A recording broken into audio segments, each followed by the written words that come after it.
존경하는 220만 도민 여러분, 안녕하십니까. 천안 출신 국민의힘 비례대표 이현수 의원입니다. 먼저 본 의원에게 5분 발언의 기회를 주심에 감사함을 전합니다.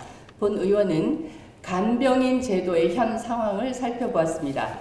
과거에는 간병이 필요할 경우 주로 가족이나 친지들이 그 역할을 맡았다면, 최근에는 인구 고령화, 1인 가구 증가, 여성의 경제활동 참여 등 같은 사회적 변화로 간병인에 대한 의존도가 높아지고 있습니다. 그러나 국내에는 간병인에 대한 명확한 법적 기준과 근거가 부재하여 체계적인 관리 감독 및 지원이 부족한 상황이므로 간병인에 대한 피간병인 학대 사건이 빈번히 발생하고 있으며, 간병빈에 대한 경제적 부담이 살인으로 이뤄지는 이른바 간병살인이라는 비극이 지속적으로 발생하고 있어 심각한 사회적 문제점으로 됐다고 있습니다. 또한 간병인의 열악한 근무 조건은 이로 인해 내국인들이 기피하는 업종이 되었으며, 이로 인해 간병 인력 절반 가까이가 외국인 간병인으로 채워지고 있고, 열악한 근무 조건은 간병 서비스의 질 저하라는 악순환을 낳고 있습니다.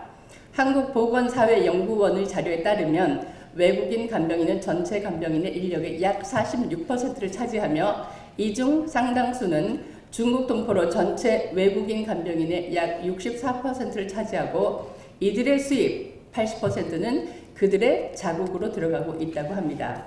그럼에도 불구하고 간병 인력 부족으로 인해 외국인 간병인들의 도움을 받을 수밖에 없는 현실로, 문화와 정서가 다르고 기본 언어와 기초 간병 지식 부족으로 인해 환자와 보호자 모두가 불편을 초래하고 있습니다.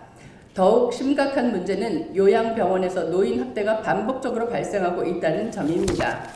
인천의 한 요양병원에서는 중국 국적 간병인이 기저귀를 자주 갈지 않기 위해 환자 몸속에 기저귀를 잘라넣는 사건이 발생했고, 서울의 한 요양병원에서는 외국 국적의 간병인이 자신의 지시를 따르지 않는다는 이유로 노인의 갈비뼈를 부러뜨려 중상을 입힌 사건도 있었습니다. 명확한 학대 행위로 문제의 심각성을 여실히 보여주고 있습니다. 지난해 6월 국회에서 사적 간병 문제 해결을 위한 토론회를 개최하고, 반복되는 간병 피해자 문제를 해결하기 위해서는 절대적인 간병 인력의 수를 늘리고 해외 인력을 활용할 필요성에 대해 강조했습니다. 단, 인력 도입 전 언어와 기초 간병 교육이 필수적이라는 의견이 제시되었습니다.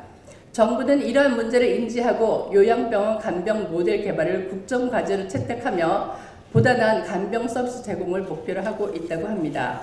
이에 본 의원은 다음과 같은 제안을 하고자 합니다. 첫째, 날로 심각해지는 간병 부족 사태를 해소하기 위한 외국인 간병 도입 제도를 촉구합니다.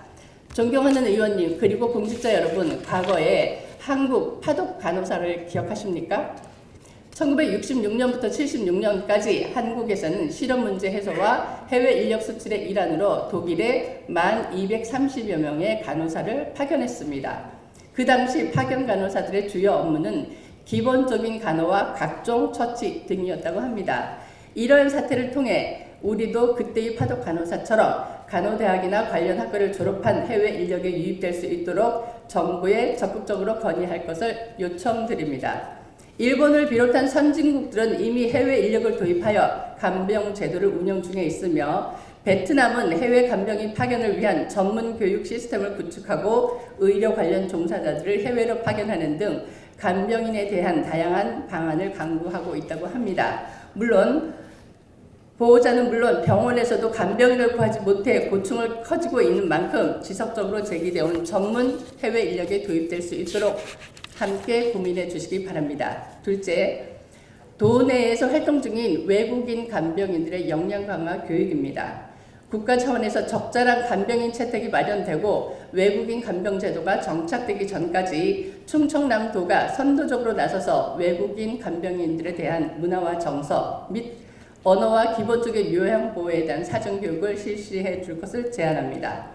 이를 통해 간병 서비스의 전반적인 질을 높이고 환자와 그 가족들이 보다 더 나은 간병 서비스를 받을 수 있도록 충청남도의 선도적이고 적극적인 검토를 요청드리겠습니다. 경청해 주셔서 감사합니다.